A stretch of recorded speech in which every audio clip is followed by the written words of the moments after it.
நான் அல்ல இயேசுவே என்னில் வாழ்கின்றார். இனி நான் அல்ல இயேசுவே என்னில் வாழ்கின்றார். நான் அல்ல இயேசுவே என்னில் வாழ்கின்றார். இனி நான் அல்ல இயேசுவே என்னில் வாழ்கின்றார்.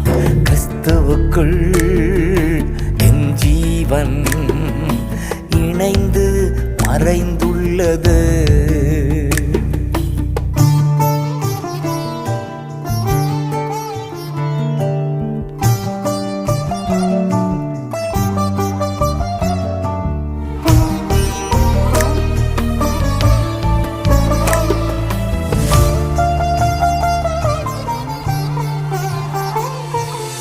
லாபமான அனைத்தையுமே